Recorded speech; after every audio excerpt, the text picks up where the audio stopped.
How's it going, everyone? My name is Caleb Marcus. Welcome to my podcast. Today, I have for you an interview that I did with Jakob Jackson, who, when I met him, he was the men's pastor at Calvary Church. That's how we built our relationship. I've known him for about 7 years. We've had a lot of great conversations over that time. And today, we talk about the homeless population, specifically in Grand Rapids, how to help when you're hurting, when you know you should move on from a specific relationship, and different avenues where you can help or potentially hurt. If you guys enjoy this, please like and subscribe, and look forward to many of my other videos. I have like 5 different interviews that I'm recording this week, so look forward to different kind of content coming out soon. Thanks. Peace. Saw you as someone who would be awesome to talk to, mainly because I don't want to be like, I don't think there's any way that anyone who would watch this would know who this is, but I kind of had like an experience with this guy who was sort of in like a position, and it had nothing to do with any church at all. But he was kind of in a position where I would sort of look up to him. And then I kind of figured out that he wasn't really who I thought he was, and he was like alcoholic and really struggling and whatnot, and was like homeless, and then it came to the position where he asked me for help. I helped him, and then have you ever had the experience where like a random person just kind of walks up to you at the gas station or whatever and asks you for like one thing that's like not as big? Like, do you have like $1 or like one quarter? And it's oh yeah, sure, whatever. Like I can give you one quarter. Like, it's not really a big deal. And then it's like, oh sweet. Would you also mind like giving me a ride to this place? And so it kind of escalates once they see that you're willing to help. And so with this guy, I kind of had the thing where he asked me to give him a ride home, which I was like, I mean, it's not a big deal. You're kind of on the way anyways. And then it was, hey, can I have some money so I can buy something? I'm like, well, what is it you want to buy? And then kind of like does this like drinking. And I'm like, okay, well, no, like I just literally can't do that, like just morally. And then we just kind of like, that was kind of a start of a relationship for us that didn't last super long, but that I just wanted to talk to you about and get some wisdom on, if I could have handled it any better, or what you think about it. So like one thing was, once I knew that any spare money that I would give him for basically any reason was going to go to alcohol, and that he was like really deep in that addiction, and to the point where he was living in a sober house, and that's where I gave him a ride to, but he was asking me for money for alcohol. So like he wasn't necessarily committed to that sober house, because they're supposed to be sober, obviously. And so I didn't give him any money at all when I knew that that's what it was going to go to, And so I felt that was kind of like common sense. Would you say that, like, just morally as Christians, that's basically, you can't do that when you know that's what they're going to spend it on? Yeah. So, I mean, if you knew 100%, but you don't really know every time what the scenario is, I actually keep track I stay on some homeless forums. Okay. And connect with people all over the country that are homeless. Still, I do this to this day. And I'd say I go on there 3 or 4 times a week just to kind of see where people are at and what's going on.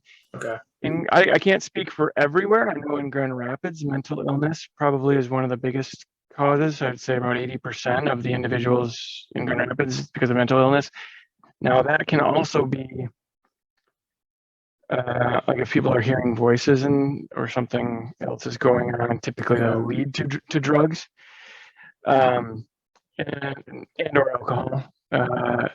So for me, I've just made it a point. We don't give out money, Yeah. period. Because you don't know what it's going to. I mean, it could Yeah. go to prostitution. There's some guys when a couple of years, maybe 4 or 5 years back, this lady was going house to house, and for $5, $5 prostitute literally wanted $5 Wow. for whatever. So if you Wow. give somebody $5, what are they actually using it for? Right. You could be imploring prostitution as well. It's not just drugs or alcohol. It could be. I am probably more like you in the sense that benefit of the doubt. Like Right. they're going to do something good with this. They're going to get a job. They're going to whatever it is. Some people, if there's mental illness, there's difficulty finding a job or getting. Let me phrase that correctly. There would be difficulty maintaining a job in Grand Rapids or Greater Grand Rapids areas. A lot of the places that I interact with in the manufacturing places, you can even see some of these fast food places. They're doing Yeah. hiring every single week. It's $11 an hour starting. A lot of these manufacturing plants that I'm working at, a lot of it that I go and sell to. I mean, some of these places, minimum $11 an hour, 14, 15, right down the road from us at a bunch of these different places. Yeah. Tech, if you do the temp companies, they'll get you a job in 2 days. As long as you got a resume or background, but they can help you build that. They're always looking for people. So when you see those signs like they're unemployed, particularly if it's a young male, my sympathy level goes way down for young males. I'm like, Yeah. no, dude, just get out and work. Now, if it's a mental illness thing, there could be something else there. The other issue that you run into is there's a lot of great places in the greater Grand Rapids area, and even Muskegon, Holland has a place, and they get people off the streets. They get them the medication that they need. Now, if they're working with the federal government, Medicaid, Medicare, to get them that stuff, the problem that you run into is they get them on that medication, and it takes months to get on these programs, and then get a doctor, and then get the medication, and then they'll get off of it, and they'll lapse, and they might be a little Okay. transient, go somewhere else, and then they can't. You got to start the whole process over again. So for me, what I've done is I will give out a business card, and I will put like my daughter's outside. I'm in the car. She's waving to me. Uh, so cute. But and in that, like a little Ziploc baggie, or you can do brown bags or something. Go to Costco or Myers or even the dollar store, and you can get Yeah. tons of those little granola bars or like a bag or something, and you can make a bunch of them up. Stuff that's not going to melt in the car.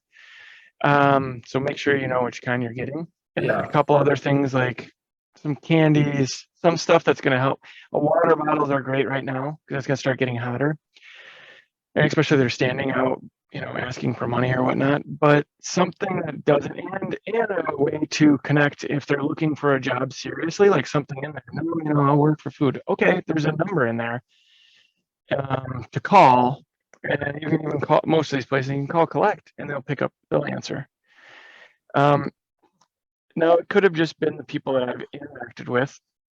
It's not true across the board, but I've given out couple hundred, 200 minimum business cards, and I've gotten maybe 250, and I've gotten 2 phone calls back. Wow. Um, Is your of those, number on it? yep. So this is Okay. now I'm not saying to do that I put a business number on there. Yeah. Yeah, personal numbers. What you can do also, Google offers free numbers. Okay. So you could get a Google account and put a free number on there. Okay. And there's no way there's the Obama phones that you've heard of. That's the coin name. They're still Yeah. in effect. So people can still get free phones with free calling. And that's the purpose of obtaining a job. So if they're really interested, they can get those phones. Everybody knows where to get them. Don't believe if they tell you that they don't. I mean, everybody knows where to get free phones at. If Okay. they don't have one, that would amaze me. And then they can call or a Google line if you have that installed, because it can be a different number than yours. But yeah, they would call, and of those 2 times, one of them was because I pulled over and talked to this lady for a while because she said she had a child. definitely a meth user. You can, if you've been around a lot of people that do crystal meth or interacted with them to some extent, you can tell by the teeth or the nose. And I've grew up in a dental household. There are a lot of families involved in dentistry. Okay. I did dental contracting, so you can tell once you meet somebody for the first time that's really bad, you can tell. And so I knew that there's issues, but every time that there's a kid involved, I'm immediately like, Yeah. on it. Was just interested in money. I didn't really need a job. Another time it was a guy that called me and said he had kids and then kept calling, and I kept sending pizzas to his house because we lived really far away from him. And finally, depending on your profession, you could actually be obligated by law to contact CPS if there's children involved. Right. And if they're telling you certain things, you should probably call anyways. So for example, this particular gentleman told me that his kids had after I didn't give him pizza the first night, or on a Friday night rather, I'd already bought a ton of pizzas for him because he said he had kids and stuff, and I was trying to get him a job and this and that. He finally told me like, hey, my kids haven't eaten in 2 days. They really need a pizza or something. Can you send one again? They haven't eaten in 2 days. There's lots of homeless shelters in different places around that help with that. So that kind of tipped me off, and he would never want to meet up with me. So I did call CPS, and CPS occasionally will do follow-ups with you via email, or they'll send you a letter or something, or maybe give you a phone call. This particular individual there's no children involved. There was a single male by himself. Wow. Yeah, so spent a lot of money there. But there are some people that are hard up. There's a guy that a young guy, and he lived with me for a while since he was living on the street and homeless, and came to live with me. This is when I was single. I wasn't married at the time, so Okay. I highly recommend, if you're going to do something like that, you got to be pretty discerning who you're going to allow in and what you feel comfortable with. I don't think that's just a free, willy-nilly thing, because like I said, there's a lot of issues with anger management, mental illness, the combination of those two. If people are on drugs or alcohol, Yeah. you can get yourself into some serious hot water. Yeah. Physically, I mean, there could be issues. Right. I've guys try to fight me, guys pull knives on me that have lived with me, and so I'm not saying that is the right route for everyone. In this particular situation, that's what this individual I had a rapport with, and so he came and lived with me. Some stuff happened, and ended up,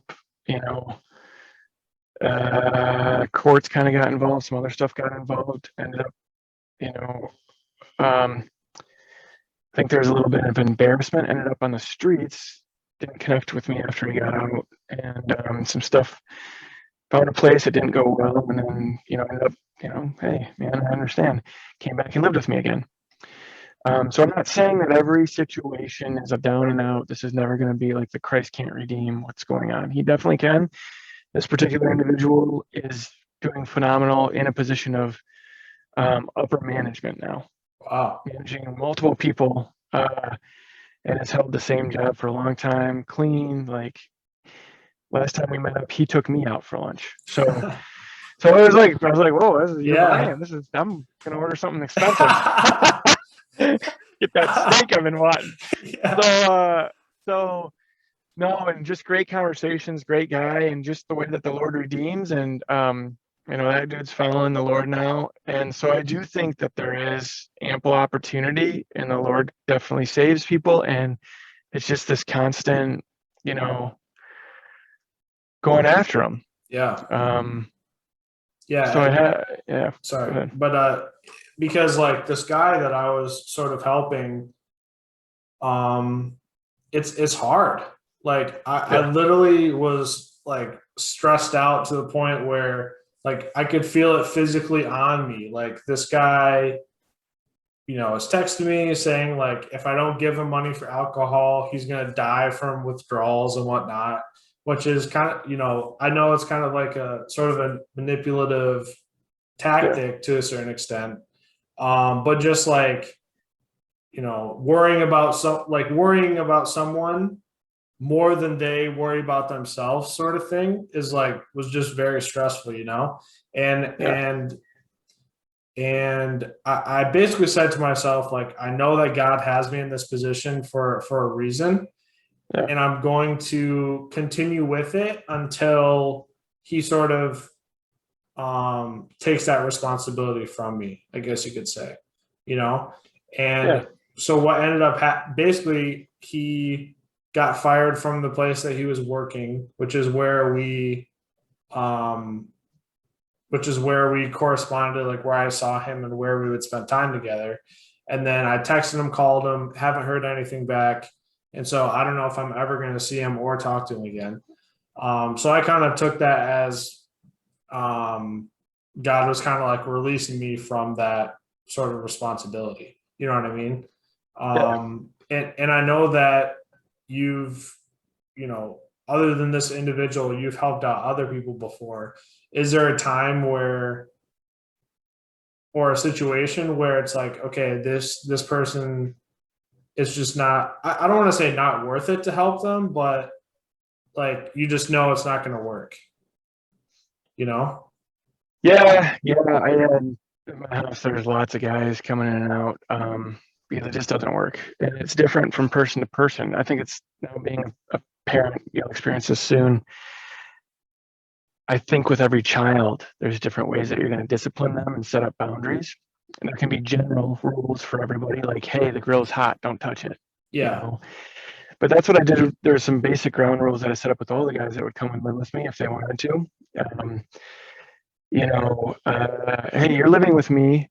And it was, typically what was done is the first 3 months were rent free Okay. because they were coming out of jail typically, or like homeless, or Yeah. something, coming out of like a mental, like Pine Rest or something coming out of there. And so that's what I did the most of the time is 3 months to get your feet under you. You're going to be applying for jobs every day. And you have a job now. Your job 40. I work 40 hours a week. You can work 40 hours a week. Um, and so your job is applying for jobs 40 hours a week. Okay. And I want to see those where you applied to. So write them down and try to talk to a manager and write down the manager's name and phone number. And once a week, we'll make a random phone call. We'll call one of those managers and see if you actually talk to that person, if they Yeah. remember you. If they didn't, we'll give you benefit of the doubt, best out of three. And, but the whole thing is like, hey, if you need pants, you got to have a shirt on that's going to be good for an interview. Right. We can get you pants. There's no excuse here because I can find all the stuff for you. Yeah. Whether it's my dad or my brothers or the church helped us out. And I think individually you have to set up boundaries. I would help them out with food and stuff. How much food are you going to do? Now I'm in a different situation now. Yeah. So the people that you're dealing with, or any of your people that are listening or viewing, if you are now have a wife, as a single male, like I can live off, ramen and popcorn all day long. My wife is not keen on that. Yeah. Yeah. Either maybe my daughter would be. She'd be all over that Right. with me. Yeah. But it can't work like that. So now Yeah. we're on a fixed budget Right. that we do the same thing every month. And so there's a little extra money for your tithes and offerings, but then there's like a free will offering, I guess you consider it. And then even beyond that, like you were talking about, just praying. Like, what does the Lord want me to do? Does he want me to, Yeah. like, hey, maybe we can't do this thing this week because we're gonna, we have coffee every morning. We're gonna forego having coffee. I mean, not Starbucks, but Yeah. brewing. Yeah. Maybe we'll forego it for a week or two because we're gonna help these people out. Fine, pray about it. But you need, as a family, that everybody's got to be on board because my wife's involved now. Yeah. If I'm going to start throwing finances at something, hey, this is what I'm thinking about. Yeah. Also, setting up boundaries. I'm not like the thing that you said they're gonna, he's gonna have withdrawals. Great. What's your number, man? I'll send an ambulance over right now. Where are you at? Corner of what and what? I'll send one to you. Yeah. Well, you can call people out on their stuff. You have to be the one to laying out the groundwork. If you're the one that's giving your time, and your finances, which is associated with your time, people got to know that that's worth something. Yeah. Okay, and I don't need to be taken advantage of. My one of the things that I picked up from somebody that I would say is your poor planning is not my responsibility. Okay, now I'm helping you out Yeah. in some form or another, but you can say that. Just say, hey, I've had poor experiences in the past helping people out. So the moment I feel like I'm being taken advantage of or you're lying to me, this conversation will be over. Right. Okay. And you're just going to be upfront and direct. So there's no confusion. And then if they say that they know about, hey, I'm a Christian. Oh, good. Well, then you know that Satan's the father of all lies. So we're on the same page. If you lie to me, you are a son of Satan, or you're at least partaking of that. I don't want any part of it. I don't want my family any part of it. Yeah. Okay. So my money's going to kingdom purposes. And now Jesus says the poor will always be with you. So I understand that they're always going to be with you. Regardless of what the government tells you, there's always going to be somebody that's poor, right? Everybody, they bring the middle income up. Yeah. 75%. There's still going to be somebody that's, got that lowest income that's considered poor. So it doesn't really matter. How do they usually respond to that? Do most people just say, okay, like I understand, I got you, or does it not? Oh, yeah. Okay. Yeah. That's pretty direct. That's kind of hard to misunderstand. Yeah. Particular if they want a place to live. That's exactly what they say. There's no questions asked. Yeah, I got a roof over my head. There's free food. Yeah, sure. I got my own room. Fantastic. Yeah. There's guys that I've had in my house and they were there 4 days and I'm like, there's the door. And I would straight up tell them, this is the thing that I would tell them. I had a whole list of things that they had to abide by. Okay. And because there's nothing, I was like, what happens really after 10 o'clock at night that's good for you? Yeah. Like, what are you doing out there till 3 a.m. if you got to work tomorrow? Yeah. If you want to stay up till 3 a.m, let's stay up till 3 a.m. You get up when I get up at 6 a.m. Right. And then we'll see how you're doing. If that doesn't work, then we need to go to bed sooner. So there was a curfew at my house. Okay. There was, I didn't mind if they had, young ladies over, but the doors were open and they're out by 10 as well. Like, no, we're not having sleepover. You can't afford a child, so why would we implore that? So had that actually came to pass. So I wasn't home. They found a time in the middle of the day when I was working, and then one of the guys actually got his girlfriend pregnant and had like a part-time job. I was like, dude, wow. What in the world? What in the world? Let's think through this a little bit. Yeah. And, but I think you just got to lay it out. And the other thing that I would tell them, especially if they're coming in my house, I would say, hey, look, I'm a really nice guy, and I'm so nice that if you don't follow my rules and I have to boot you, I'm actually going to drive you down to Meltrotter. I'll drop you off. I'm that nice a guy. and I would, and I did. And there's a guy that was like 4 days. He spent 4 days, maybe 5, and he's coming in like drunk and smoking in the house and drinking. And I'm like, dude. Yeah. No. Come on. Coming in late. No one's following these rules. Yeah. Or you're not following these. Time to go. Yeah. Guy pulled a knife on me. Time to go. Guy wants to fight me. Time to go. Yeah. You want me to escort you out, or you want me to call the police? Yeah. So I think you just have to be discerning. And I think if it's somebody that you meet on the side of the road, like I've stopped and talked to people, and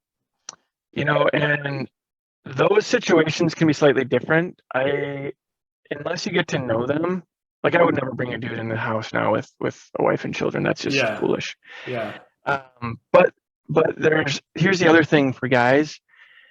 They have a great program at Guiding Light to get guys off drugs and alcohol, a rehabilitation program, and they have their own program set up so that they can get them back to work. Okay. So when somebody says I got this or this or this addiction, they can get them housing, and they will get them a job, and they have a recovery program, and it goes recovery program for I think it's 6 or 8 months. I haven't seen it in a while. Housing and the jobs associated with that, and then they keep the money from some of the job for you, so that the idea is you'll move out of there, get your own place. So I probably have. Well, I did help out a lot of guys. I would say I have less sympathy for men than I do for women, particularly women with children, because that's a little harder deal. And a guy could have left them. They don't know how to work a lot of these government systems to get on different programs are not explained well. Yeah. She's shooting me with a squirt gun and the door's kind of open, so now I'm wet.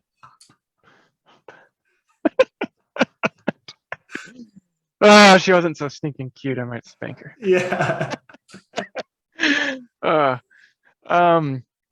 I think, yeah, with guys, it is beneficial because everybody still needs to know the Lord. And so you have to be discerning with, how far do I want to take this relationship? Hey, you know what? Give them a call. Are you going to be here at this day? I'll take you out to lunch if you're at this, I don't know, McDonald's or whatever Intersection. at this. Yeah. Yeah, just meet me there. I'll get something. Let's have a conversation. I'm not going to give you any money, but if you're hungry on this day and happen to be in this area, that's where I'll eat. That's where I'll buy you a meal. Okay. I'm going to shut this. There's a lot more. She keeps coming, shooting. So I think if you set up boundaries too, like, hey, you can't call me at midnight. I don't know if you've got to leave your phone on for work or something. Like, I'm not going to take those calls. Yeah. And then maybe it's not a money thing. Maybe you say, hey, anytime you call me, just so that we're both on the same page, I will only provide food. Yeah. And maybe not even say provide, maybe say, whenever you call me, just know I will never give you money. We can have a discussion about me getting you something from Taco Bell or whatever, and having it dropped off, or whatever the situation is, or pizza delivered to you, or but just not the money. Never ever give out money, I would say. Yeah. Yeah. For sure. Dang, that's crazy. And then, yeah, because in this sort of interaction, I did think to myself, should I have him come live with me, sort of thing, because he's down and out in the situation. But then I'm thinking, like, I have Elizabeth, obviously, and there's a decent amount of time where she's at home and I'm not, and this dude is like bigger than me, and like used to be like a professional boxer. So I'm like, yeah, that might just not be smart, so, but yeah, do you think there's situations now where, like, you do have a wife and you do have someone come live with you? Would that be like, you really, really know this person? Yeah, so my wife has done a lot of the reason Kate and I kind of connected is because she was working with young women on that. Okay. And she would, if there was abusive boyfriends or typically not a spouse, I don't think situation, but boyfriend, and or something like that, she would have them come live with her as well. Okay. The issue that you start to see with the background of a lot of, so I have a daughter, and obviously my wife's here. The issue that we've found with a lot of situations is there's a lot of abuse amongst young women of any age, and just say young women in general. So I don't think it's ever wise to bring somebody you don't know to live with you in your house. I mean, I had my brother live with me for quite a while, but I've known him my whole life. Right.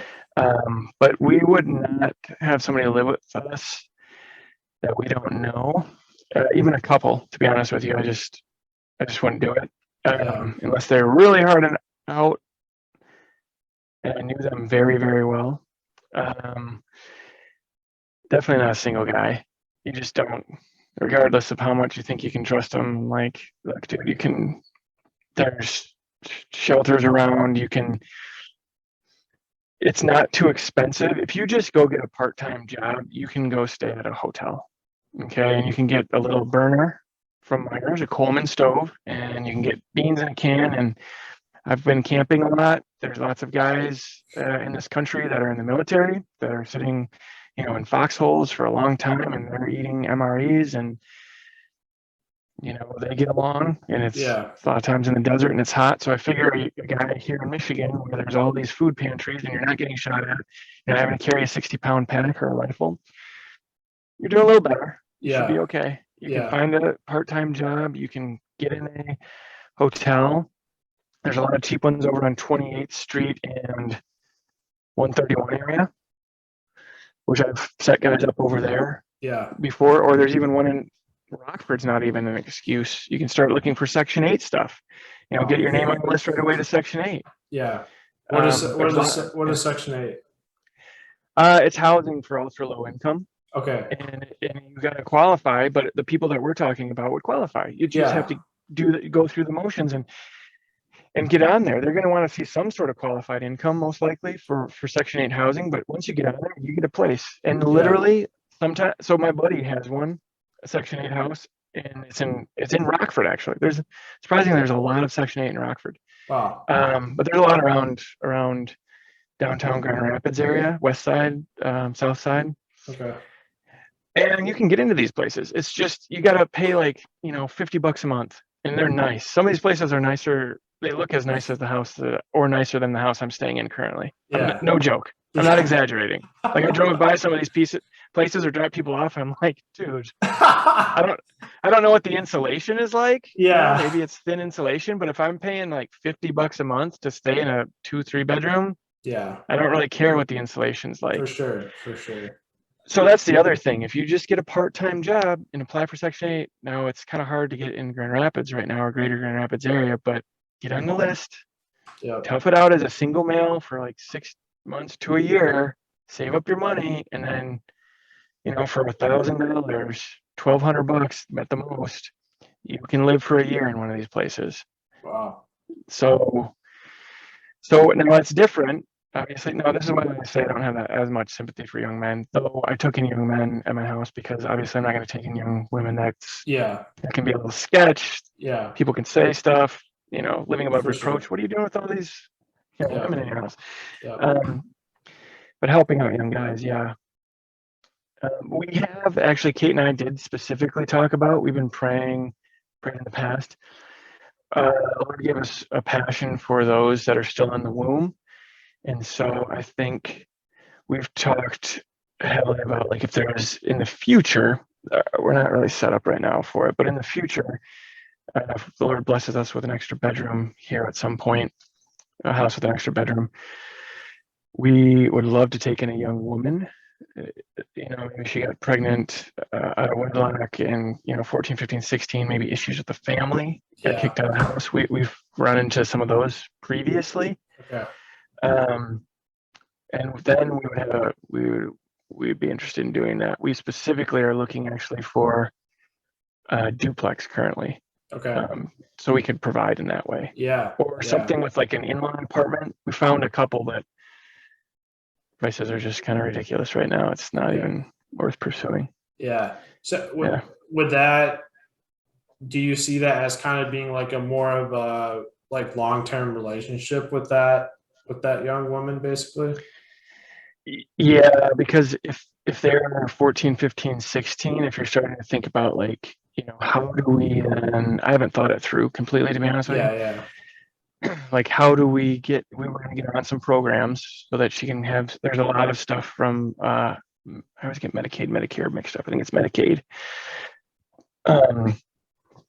For single mothers. So you can get some food stamps from there, obviously. And like if it's a baby, there's diapers and wipes. You can get, I think, a couple $100 a month for diapers and wipes. And if she's not breastfeeding, then you can do formula. Okay.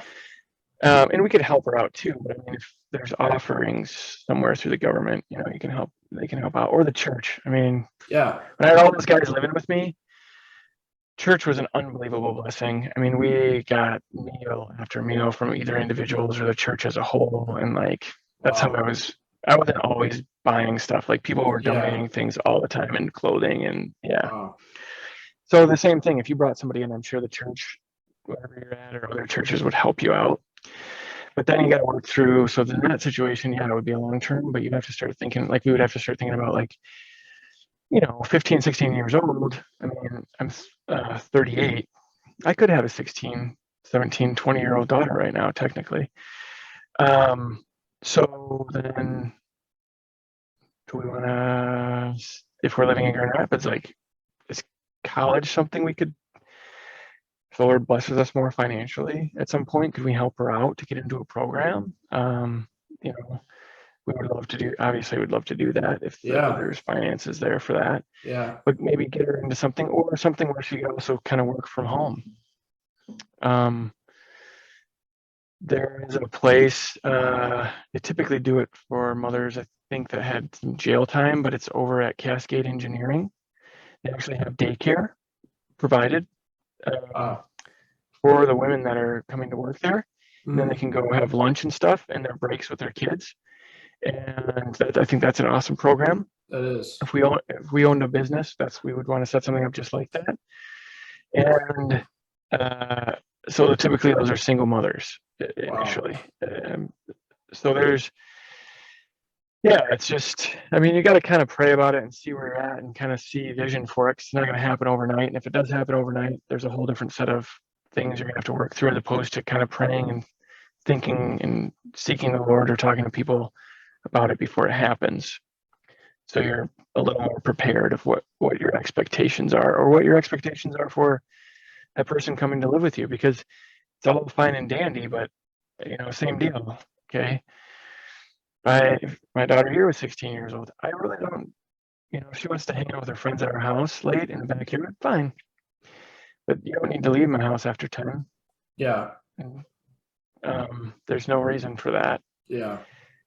So people might think that's legalistic, but I just don't. I don't know. I could tell you a lot of other stories so that don't bide well. Yeah, and I believe the homeless forum that I was on. Some of the stories of those young women that are homeless, I can't even finish reading them about what they're going through, assuming it's true, which you read enough of them where you're like, I'm sure that could happen. Yeah. Just some young girl by herself.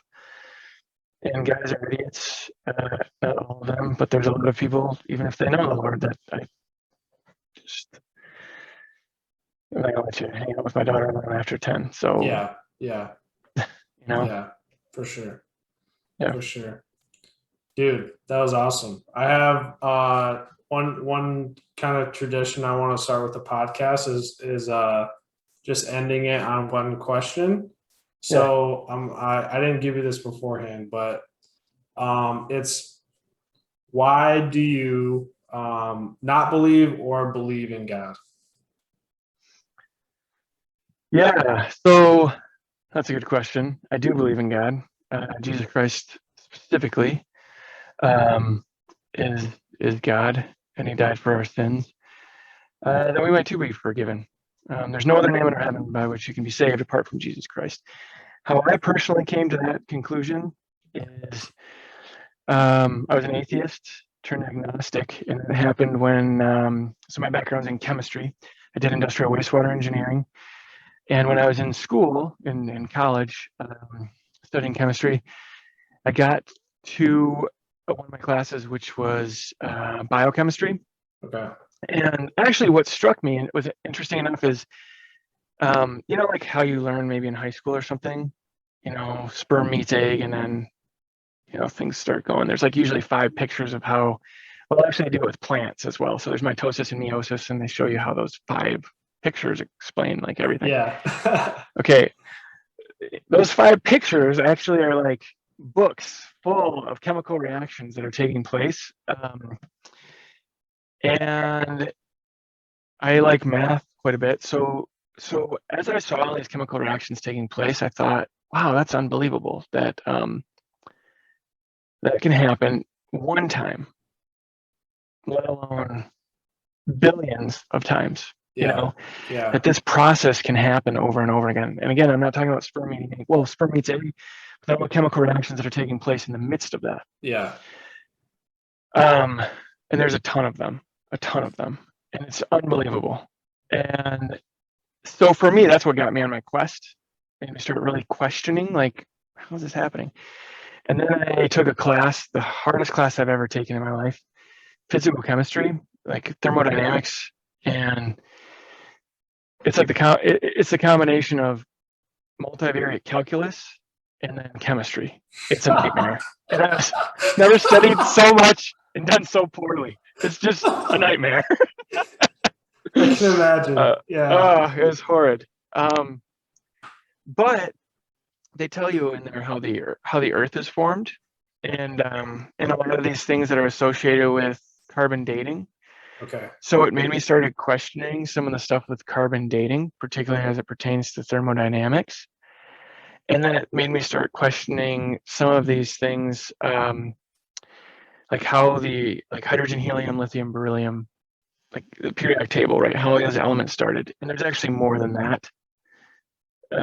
Or I guess H1, H2, H3, like they're transforming into all these different things. Okay. Anyways, universe is created, bang. Okay. Yeah. Well, the arguments is an absolute vacuum and it happened this one time, except there's other universes, so it happened these other times as well. Okay. Well, why is that not happening again? Like when we're talking, why isn't it like poof, well, universe? Well, there's not an absolute vacuum.